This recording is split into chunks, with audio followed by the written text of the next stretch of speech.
নমস্কার বন্ধুরা, আমি Shrabanti the lovely kitchen of Shrabanti রান্নাঘরে আপনাদের সবাইকে স্বাগত জানাই। আজ যে রেসিপি আমি আপনাদের সাথে শেয়ার করব, এটা শীতকালের খুবই জনপ্রিয় একটা রেসিপি। নাম হলো খেজুর গুড়ের পায়েস। আমি যেভাবে খেজুরের গুড়ের পায়েস তৈরি করি, আপনারা যদি এইভাবে পায়েস তৈরি করেন তাহলে সেই পায়েস বা পায়েসের দুধ কখনো ছানা কাটবে না, ফেটেও যাবে না। সাথে থাকবে কিছু টিপস অ্যান্ড ট্রিক্স, তাই ভিডিওটাকে স্কিপ না করে সম্পূর্ণ দেখতে থাকুন। আমার মায়ের সেই খেজুর গুড়ের পায়েসের রেসিপি আপনাদের সাথে শেয়ার করতে চলেছি। চলুন তাহলে দেখে নেওয়া যায় কিভাবে আমি তৈরি করি খেজুর গুড়ের পায়েস।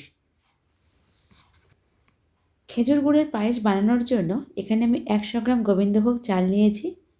এই চালগুলো খুব ছোট্ট ছোট্ট ও খুব সুন্দর গন্ধ, যার গন্ধে আমার রান্নাঘর পুরো ম করছে। এখানে আমি 1 লিটার ফুল ক্রিম দুধ ব্যবহার করছি। দুধটা ফ্রিজারে থাকার জন্য জমে গিয়েছে। নিয়েছি 150 গ্রাম খেজুরের গুড়। গুড়টাকে ছোট ছোট টুকরো করে কেটে নিয়েছি। লাগছে 1 মুঠো কাজু ও 1 মুঠো কিশমিশ। প্রথমে দুধটাকে গ্যাসে বসিয়ে দিচ্ছি ফুটতে দেওয়ার জন্য। ততক্ষণ দুধটা ফুটতে থাক, অন্যদিকে আমি চালটা ধুয়ে পরিষ্কার করে নেব। গোবিন্দভোগ চালটাকে জলে ধুয়ে পরিষ্কার করে এইভাবে কিচেন টাওয়েলের মধ্যে মেলে দিতে হবে। আর অবশ্যই এইভাবে পাতলা করে ছড়িয়ে দেবেন, তাহলে খুব তাড়াতাড়ি শুকিয়ে যাবে। 15 থেকে 20 মিনিট এইভাবে রেখে দিলেই শুকিয়ে যাবে। দেখুন দুধটা ফুটে উঠেছে। এখন চালটাকে তৈরি করে নেব। 15 থেকে 20 মিনিট পর কড়াইতে 1 চামচ ঘি দিয়ে দেব। 2টো এলাচ একটু ফাটিয়ে নিয়ে এর মধ্যে দিয়ে দিচ্ছি, আর একটা তেজপাতাও দিয়ে দিচ্ছি।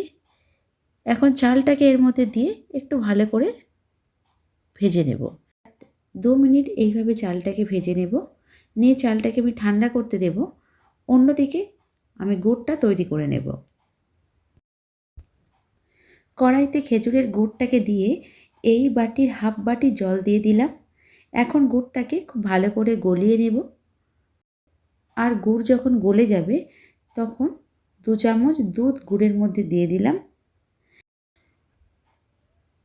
এই দুধ দেওয়ার জন্য গুড়ের মধ্যে যদি কোনো রকমের নোংরা থাকে তাহলে উপরে উঠে আসবে ও পরিষ্কার হয়ে যাবে।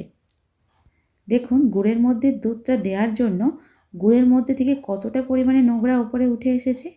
এখন একটা চামচ দিয়ে এই নোংরাগুলোকে তুলে গুড়টাকে পরিষ্কার করে নেব। দেখুন গুড়টা পুরো পরিষ্কার হয়ে গেছে।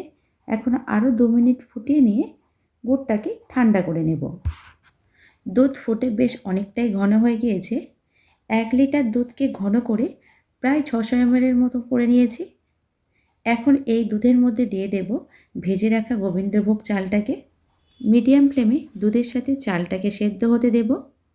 10 থেকে 15 মিনিট এইভাবে ফোটার পর দুধ ও চালটা প্রায় অনেকটা ফুটে ঘন হয়ে এসেছে ও চালটা সিদ্ধও হয়ে গেছে।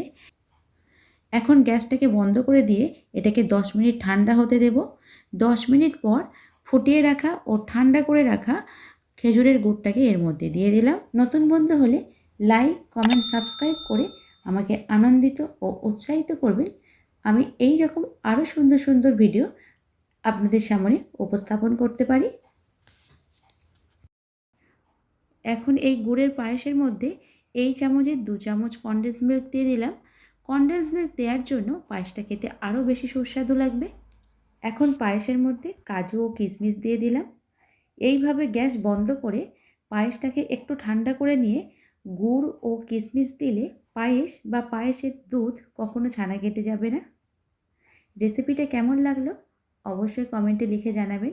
ভালো লাগলে আমার চ্যানেলটাকে সাবস্ক্রাইব করে পাশে থাকা বেল আইকনটা অবশ্যই প্রেস করে দেবেন। এর ফলে আমি যখনই কোনো ভিডিও আপলোড করব তার নোটিফিকেশান সবার প্রথমে আপনাদের কাছে পৌঁছে যাবে। আজ এই পর্যন্ত, আবার দেখাবে অন্য কোনো নিত্য নতুন রেসিপি নিয়ে। ভালো থাকবেন, সুস্থ থাকবেন, সাবধানে থাকবেন। ধন্যবাদ।